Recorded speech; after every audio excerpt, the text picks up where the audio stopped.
Hi, it's me Ramshid. Welcome to Foster Academy. കഴിഞ്ഞ സെക്ഷനിൽ നമ്മൾ പഠിച്ചത് പൈത്തൻ്റെ ഇൻസ്റ്റാളേഷൻ ആൻഡ് ഫസ്റ്റ് പ്രോഗ്രാമാണ്. അത് എല്ലാവരും ചെയ്തെന്ന് വിശ്വസിക്കുന്നു. ഈ ഒരു സെക്ഷനിൽ നമ്മൾ പഠിക്കാൻ പോകുന്നത് പൈത്തൻ്റെ സിൻടാക്സിനെ കുറിച്ചാണ്. അതായത് ബേസിക് സിൻടാക്സ് റൂൾസ് എന്തൊക്കെയാണ്, കമൻസ് എന്തൊക്കെയാണ്, ഇൻഡന്റേഷൻ എന്താണ്, അതേപോലെ തന്നെ ഐഡന്റിഫയേഴ്സ് ആൻഡ് കീവേഡ്സ് എന്താണ് എന്നതാണ് ഈ സെക്ഷനിൽ നമ്മൾ പഠിക്കാൻ വേണ്ടി പോകുന്നത്. ഈ സെക്ഷനിൽ നമ്മൾ ഡിസ്കസ് ചെയ്യാൻ പോകുന്നത് പൈത്തൻ്റെ സിൻടാക്സിനെ കുറിച്ചാണ്. ഓക്കെ, എന്താണ് സിൻടാക്സ് എന്ന് പറഞ്ഞു കഴിഞ്ഞാൽ, നമ്മൾ ഇംഗ്ലീഷ് പഠിക്കുമ്പോൾ നമുക്ക് ഗ്രാമർ അറിഞ്ഞിരിക്കണം. അതേപോലെ പ്രോഗ്രാമിംഗ് ലാംഗ്വേജ് പഠിക്കുമ്പോൾ നമുക്ക് സിൻടാക്സ് അറിഞ്ഞിരിക്കും.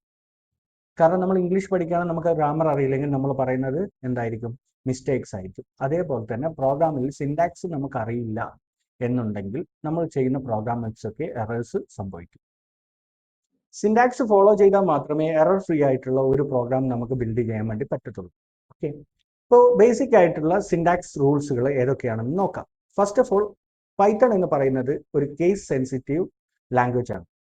എന്താണ് കേസ് സെൻസിറ്റീവ് എന്ന് പറഞ്ഞാൽ, ഇവിടെ ശ്രദ്ധിക്കുക, ഞാൻ ഇവിടെ രണ്ട് സ്റ്റേറ്റ്മെന്റ് എഴുതുന്നുണ്ട്. ഒന്ന്, ഞാൻ പ്രിന്റ് ഹലോ എന്ന് ഞാൻ ടൈപ്പ് ചെയ്തു. ഇതേപോലെ തന്നെ ഞാൻ പ്രിന്റ് എന്നുള്ളതിന്റെ പി ക്യാപിറ്റൽ ആക്കിയിട്ട് ഞാൻ എന്ത് ചെയ്തു, ടൈപ്പ് ചെയ്തു.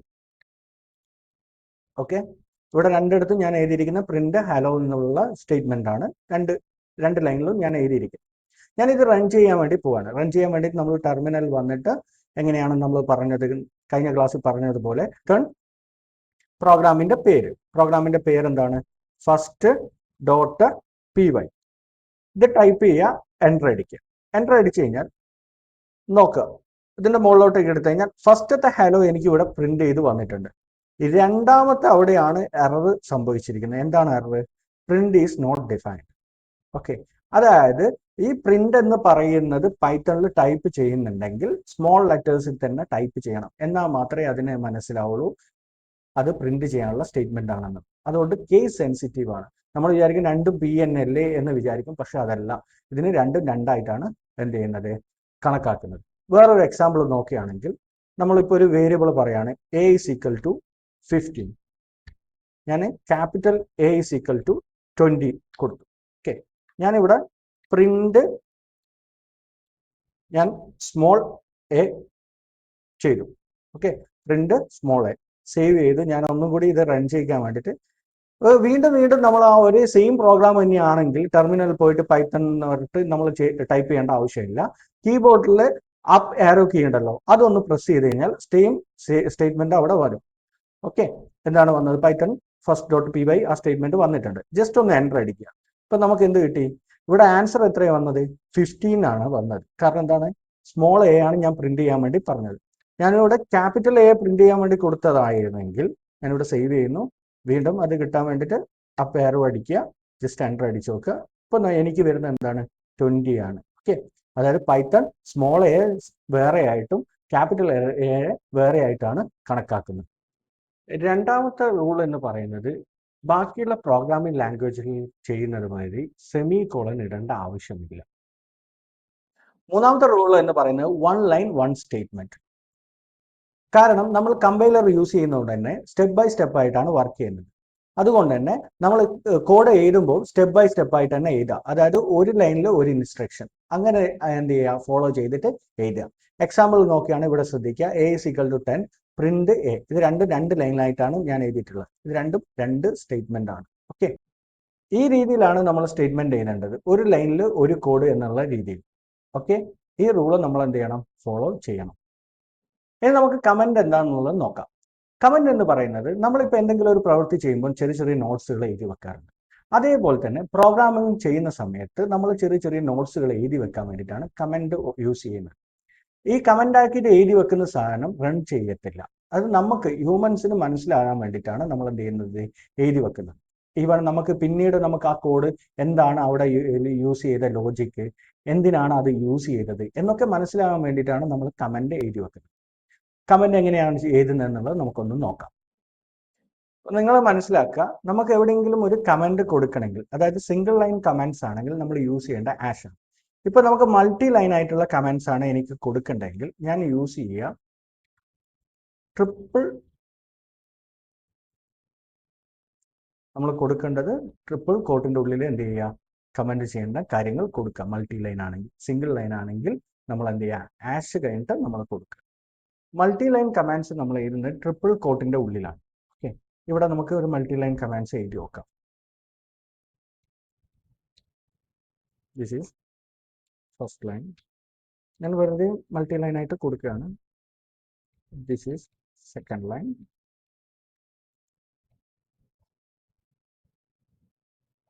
ഓക്കെ, സേവ് ചെയ്തു. ഞാൻ ഈ കോഡ് ഞാൻ റൺ ചെയ്യിച്ച് നോക്കുകയാണ്. 10 ആണ്, കാരണം ഈ സ്റ്റേറ്റ്മെൻറ്റ്സിനൊന്നും എന്ത് ചെയ്തിട്ടില്ല, സിസ്റ്റം എടുത്തിട്ടില്ല. ഓക്കെ, ഞാൻ ഈ ട്രിപ്പിൾ കോട്ട്സ് ഞാൻ ഒഴിവാക്കിയിട്ടാണ് ഞാൻ ഇത് കൊടുത്തതെങ്കിൽ അതിപ്പോൾ അത് എടുക്കുന്നുണ്ട്. കാരണം എന്തുകൊണ്ടാണ്, കാരണം അത് കമൻ്റ് അല്ല, ഇതിപ്പോൾ ഒരു സ്റ്റേറ്റ്മെൻ്റ് ആയിട്ടാണ് അത് എടുത്തത്. ഓക്കെ, അതുകൊണ്ട് നമ്മൾ കമൻറ്റ് കൊടുക്കുമ്പോൾ ഡോട്ടിൻ്റെ ഉള്ളിലാണ് നമ്മൾ എഴുതുക. ഓക്കെ, ഇതിലിപ്പോൾ നമുക്ക് എന്ത് വേണമെങ്കിലും നമുക്ക് എന്ത് ചെയ്യാം, ഈ കമൻറ്റ്സ് എഴുതി വെക്കാം. നെക്സ്റ്റ് നമ്മൾ നോക്കാൻ പോകുന്നത് ഇൻഡൻറ്റേഷൻ ആണ്. ഇൻഡൻറ്റേഷൻ എന്ന് വെച്ച് കഴിഞ്ഞാൽ ബാക്കിയുള്ള പ്രോഗ്രാമിംഗ് ലാംഗ്വേജിലൊക്കെ കേളി ബ്രേസസിൻ്റെ ഉള്ളിലാണ് നമ്മൾ ഓരോ ബ്ലോക്ക് എഴുതുന്നത്. പൈത്തണിൽ അങ്ങനെ കേളി ബ്രാക്കറ്റോ കാര്യങ്ങളൊന്നും ഇല്ല, പകരം ഇൻഡൻറ്റേഷൻ ആണ് ഉള്ളത്. അതായത് ഒരു സ്റ്റേറ്റ്മെൻറ്റിൻ്റെ ബ്ലോക്ക് സ്റ്റാർട്ട് ചെയ്യുന്നത് കമ്പൈലർ മനസ്സിലാക്കുന്നത് അതിനുശേഷമുള്ള സ്പേസ് വെച്ചിട്ടാണ്. എക്സാമ്പിൾ ഒന്ന് നമുക്ക് നോക്കാം. ഇപ്പോൾ ഇവിടെ ഞാനൊരു കണ്ടീഷൻ സ്റ്റേറ്റ്മെൻ്റ് ആണ് എഴുതാൻ വേണ്ടി പോകുന്നത്. ഇഫ് എ ഈക്വൽ ടു 10, അതായത് കണ്ടീഷനിൽ നമ്മൾ ഈക്വൽ ടു വെക്കുമ്പോൾ ഡബിൾ ഈക്വൽ ടു ആണ് വെക്കേണ്ടത്. അത് വരും ക്ലാസ്സിൽ നമുക്ക് പഠിക്കാം. ഇപ്പോൾ ജസ്റ്റ് നോക്കുക, ഇഫ് എ ഈക്വൽ ടു 10 ആണെങ്കിൽ നമ്മൾ പറയുകയാണ് ഡബിൾ കോട്ട്സിൽ എ ഈസ് 10. ഓക്കെ, സേവ് ചെയ്യുന്നു. സേവ് ചെയ്തതിന് ശേഷം ഞാൻ എന്ത് ചെയ്യുന്നു, ഇതിനെ റൺ ചെയ്യിക്കുകയാണ്. എന്ത് കിട്ടി, എ ഈസ് 10 എന്ന് പറഞ്ഞിട്ട് എനിക്ക് പ്രിന്റ് ചെയ്ത് കിട്ടിയിട്ടുണ്ട്. ഇവിടെ നോക്കുക, ഇവിടെ ഈ ഒരു ബ്ലോക്ക് സ്റ്റാർട്ട് ചെയ്യുന്നത് ഈ ഒരു കോളന്റെ ശേഷം ഇവിടെ ഒരു സ്പേസ് വരുന്നുണ്ട്. സ്പേസ് എത്രയാണെന്ന് വെച്ച് കഴിഞ്ഞാൽ 4 സ്പേസസ് ആണ് അവിടെ ഉള്ളത്. ഓക്കെ, ഇതാണ് പൈത്തണിന്റെ ഇൻഡന്റേഷൻ. അതായത് ഒരു ബ്ലോക്ക് സ്റ്റാർട്ട് ചെയ്തെന്നുള്ള പൈത്തൺ മനസ്സിലാക്കുന്നത് ഒരു സ്റ്റേറ്റ്മെന്റിന്റെ ശേഷം 4 സ്പേസസ് കണ്ടു കഴിഞ്ഞാൽ പൈത്തൺ മനസ്സിലായി അതൊരു ബ്ലോക്കാണ് സ്റ്റാർട്ട് ചെയ്തത്. ഇനി ഞാൻ ഇതിന്റെ ബ്ലോക്കിന്റെ ഉള്ളിൽ ഞാൻ വേറെ എന്തും കൂടി പ്രിന്റ് ഹായ് എന്ന് ഞാൻ ഇവിടെ ടൈപ്പ് ചെയ്തു. ഓക്കെ, പ്രിന്റ് ഹായ്ന്ന് കൂടി ഞാൻ ടൈപ്പ് ചെയ്തു. ഓക്കെ, എൻ്റർ അടിക്കുന്നു. എനിക്ക് ഇനി ഈ ബ്ലോക്ക് കഴിഞ്ഞു. എ ഈക്വൽ ടു 10 ആണെങ്കിൽ വരേണ്ട മെസ്സേജസ് ഒക്കെ ഞാൻ കൊടുത്തു കഴിഞ്ഞു. നെക്സ്റ്റ് ഞാൻ ബാക്ക് സ്പേസ് അടിച്ചു കഴിഞ്ഞാൽ വീണ്ടും നമ്മൾ ഈഫിന്റെ അതേ ലൈനിലേക്ക് പോയി. അവിടെ ഞാൻ കൊടുക്കുകയാണ് പ്രിന്റ് ഡൺ. ഓക്കെ, ജസ്റ്റ് ഞാൻ അത് കൊടുത്തു. ഞാനിത് സേവ് ചെയ്തു. റൺ ചെയ്യിക്കാൻ വേണ്ടിയിട്ട് നമുക്കറിയാം, ആരോ കീ അടിച്ചു, എൻ്റർ അടിച്ചു, വന്നു, ഔട്ട്പുട്ട് വന്നു, എ ഈസ് 10. ഫസ്റ്റത്തെ ഔട്ട്പുട്ട് വന്നു, ഹായിന്ന് വന്നു, ഡണ്ന്ന് വന്നു. ഓക്കെ, ഇതിൽ എ ഈസ് 10ഉം ഹായും വന്നത് എ ഈക്വൽ ടു 10 എന്ന് പറയുന്ന കണ്ടീഷൻ ട്രൂ ആയതുകൊണ്ടാണ് വന്നത്. ഇതിൻ്റെ ഉള്ളിലുള്ള ബ്ലോക്കാണ്. ഓക്കെ, ഞാനിപ്പോൾ എ ഈക്വൽ ടു 10 എന്നുള്ള ഇത് മാറ്റിയിട്ട് ഞാനിവിടെ 8 കൊടുക്കുക. ഓക്കെ, ഞാനിത് സേവ് ചെയ്തു. സേവ് ചെയ്തതിന് ശേഷം വീണ്ടും റൺ ചെയ്യുക. അപ്പം നിങ്ങൾക്ക് ഇവിടെ ഈ ഒരു ടെർമിനൽ ഫുള്ളായതുപോലെ ഫീൽ ചെയ്യുന്നുണ്ടെങ്കിൽ, അതിനെ ക്ലിയർ ചെയ്യണം എന്നുണ്ടെങ്കിൽ നിങ്ങൾ ജസ്റ്റ് CLS എന്ന് അടിച്ചാൽ മതി. CLS അടിക്കുക, എൻ്റർ അടിക്കുക. അപ്പോൾ അത് ക്ലിയർ ആയി പോകും. വീണ്ടും നമ്മൾ ആരോ കീ അടിച്ചു കഴിഞ്ഞാൽ നമ്മുടെ ഓരോ കമൻ്റായിട്ട് നമ്മൾ മുന്നേ അടിച്ച കമൻസ് ഒക്കെ വരും. അപ്പം ഞാൻ CLS ആണ് ഫസ്റ്റ് വന്നത്, പിന്നെ അടിച്ചതാണ് എന്ത് പൈത്തൺ ഫസ്റ്റ് ഡോട്ട് PY. ഇതാണ് ഇങ്ങനെ ഈ ഒരു ഓർഡറിലാണ് വരിക. അപ്പോൾ തൊട്ട് മുന്നേ ഉള്ളതാണ് ആരോ കീ അടിക്കുമ്പോൾ തൊട്ട് മുന്നേ നമ്മൾ എന്താണോ അടിച്ചത് അത് വരും, അതിന് മുമ്പ് എന്താണോ അടിച്ചത് അങ്ങനെയാണ് വരിക. ഓക്കെ, അപ്പോൾ നമ്മുടെ പൈത്തൺ ഡോട്ട് ഫസ്റ്റ് PY ആക്കുക, അതിനുശേഷം എൻ്റർ അടിക്കുക. ഇവിടെ ജസ്റ്റ് എന്താ വന്നത്, ഡൺ എന്നുള്ളത് മാത്രമേ വന്നിട്ടുള്ളൂ. കാരണം എന്താണ്, ഈ ഒരു ബ്ലോക്കിലേക്ക് കടന്നിട്ടില്ല. കാരണം എ ഈക്വൽ ടു 8 ആണ് ഇതിലേക്ക് കടന്നിട്ടില്ല. ഓക്കെ, ഇവിടെ ശ്രദ്ധിക്കേണ്ടത് എന്താണ്, ഇൻഡന്റേഷൻ ആണ്. പൈത്തൺ മനസ്സിലാക്കിയത് എന്താണ്, എ ഈക്വൽ ടു 10 ആണെങ്കിൽ ഈ ഒരു സ്പേസിലുള്ള കാര്യങ്ങൾ മാത്രമേ വർക്ക് ചെയ്യണ്ടൂ. അതല്ലാത്ത കേസിൽ നമ്മൾ എന്ത് ചെയ്താൽ മതി, ഇതിന്റെ സ്ട്രെയിറ്റ് ആയിട്ടുള്ള സ്റ്റേറ്റ്മെന്റ് മാത്രമേ അത് വർക്ക് ചെയ്യിക്കുള്ളൂ. ഇതാണ് പൈത്തണിന്റെ ഇൻഡന്റേഷൻ എന്ന് പറയുന്ന കാര്യം. ഇനി നെക്സ്റ്റ് നമുക്ക് കീവേഡ്സ് എന്താണെന്ന് നോക്കാം. കീവേഡ്സ് എന്ന് പറഞ്ഞു കഴിഞ്ഞാൽ പ്രീ ഡിഫൈൻഡ് ആയിട്ടുള്ള വേർഡ്സുകളാണ്. അതായത് നമുക്ക് എന്ത് ചെയ്യാം, ഓൾറെഡി അതിന്റെ മീനിങ് എന്ത് ചെയ്തിട്ടുണ്ട്, ഡിഫൈൻ ചെയ്ത് വെച്ചിട്ടുണ്ട് ലാംഗ്വേജിലേക്ക്. ഓക്കെ, ഇവിടെ ഈ കോഡിൽ തന്നെ ശ്രദ്ധിക്കുക, ഈഫ് എന്ന് പറയുന്നതിൻ്റെ മീനിങ്സ് എന്ത് ചെയ്യുന്നുണ്ട്, പൈത്തണിൽ ഓൾറെഡി പറഞ്ഞതാണ്. കാരണം അതൊരു കണ്ടീഷൻ സ്റ്റേറ്റ്മെന്റ്സ് ആയിട്ട് യൂസ് ചെയ്യാൻ വേണ്ടിയിട്ടാണ് ഈഫ് എന്ന് പറയുന്നത്. ഓക്കെ, ഈ പറയുന്ന കീവേഡ്സുകൾ നമുക്ക് എന്ത് ചെയ്യാൻ പറ്റില്ല. നമ്മളിപ്പോൾ എ ഈക്വൽ ടു 8 എന്ന് എഴുതിയതുപോലെ തന്നെ എനിക്കിവിടെ ഈഫ് ഈക്വൽ ടു 8 എന്ന് പറഞ്ഞിട്ട് എഴുതാൻ പറ്റില്ല. കാരണം അത് എറർ അടിക്കും. കാരണം ഈഫ് എന്ന് പറയുന്നത് എന്താണ്, കീവേഡ്സ് ആണ്. ഓക്കെ, ഇപ്പോൾ നമ്മൾ വേരിയബിൾ നെയിംസ് ആയിട്ടൊന്നും നമുക്ക് എന്ത് ചെയ്യാൻ പറ്റില്ല, ഈ കീവേഡ്സിനെ യൂസ് ചെയ്യാൻ വേണ്ടി പറ്റില്ല. ഈഫ് മാത്രമൊന്നുമല്ല, നമുക്ക് കുറേ കീവേഡ്സുകൾ ഉണ്ട്, എൽസ് ഉണ്ട്. അത് നമ്മൾ സിൻടാക്സ് പഠിക്കുമ്പോൾ നമ്മൾ പഠിക്കുന്ന മസ്റ്റായിട്ട് യൂസ് ചെയ്യണം എന്ന് പറയുന്ന വേർഡ്സുകളെയാണ് നമ്മൾ എന്ത് പറയുന്നത്, കീവേഡ്സ് എന്ന് പറയുന്നത്. Okay, else, while, okay, for, elif, true,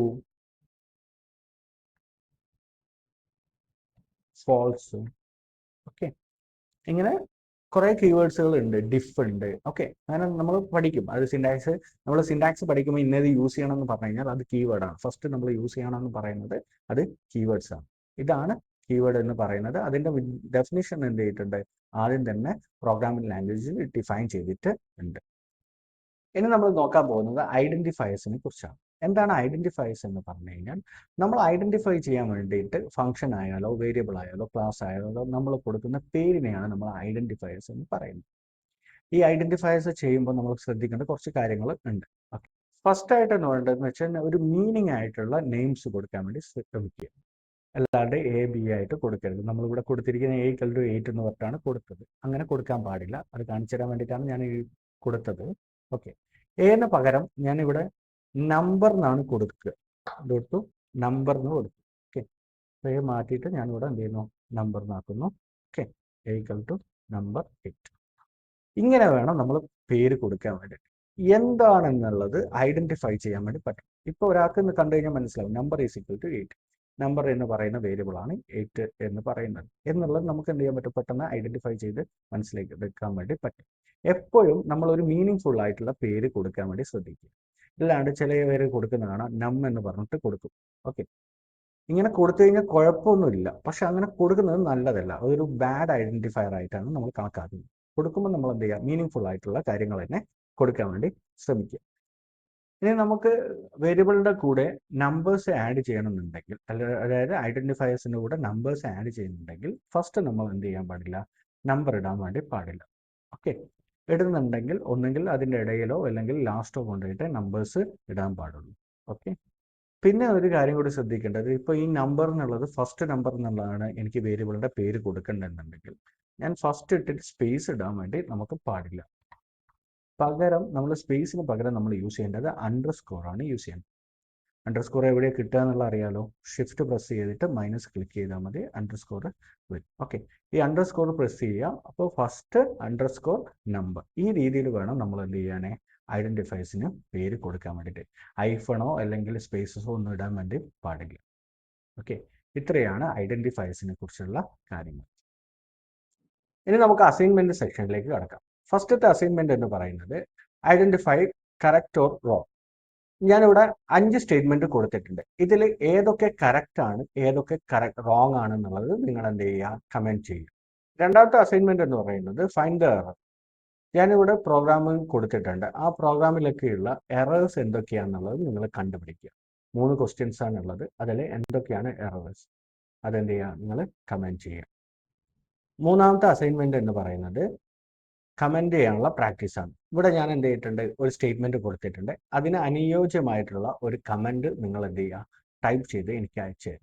okay, നാലാമത്തെ അസൈൻമെന്റ് എന്ന് പറയുന്നത് ഇൻഡന്റേഷൻ പ്രാക്ടീസിന് വേണ്ടിയിട്ടാണ്. ഇവിടെ എന്താണ് ഇൻഡന്റേഷന് ചെയ്യേണ്ടത്, എന്താണ് അതിൻ്റെ റോങ് എന്നുള്ളത് നോക്കിയിട്ട് കറക്റ്റ് ഇൻഡന്റേഷൻ കൊടുത്തതിന് ശേഷം ഈ സ്റ്റേറ്റ്മെന്റ് എന്ത് ചെയ്യുക, എനിക്ക് കമന്റ് ചെയ്ത് തരിക.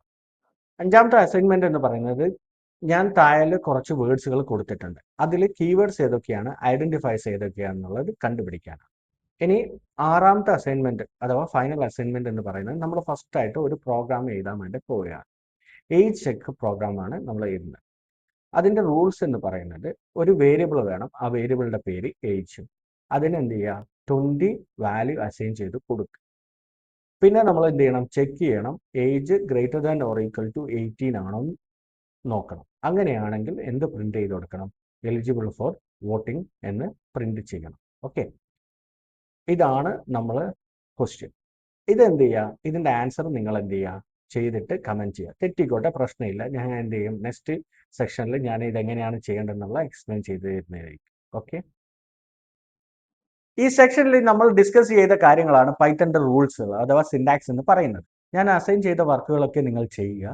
എന്തെങ്കിലും ഡൗട്ടോ കാര്യങ്ങളോ ഉണ്ടെങ്കിൽ കമൻറ്റ് ചെയ്യുക. ഞാൻ ഉടനെ തന്നെ നിങ്ങൾക്ക് റിപ്ലൈ തരുന്നതാണ്. നാളെ ഇതേ സമയം പുതിയ ടോപ്പിക്കുമായി കാണാം. ബൈ.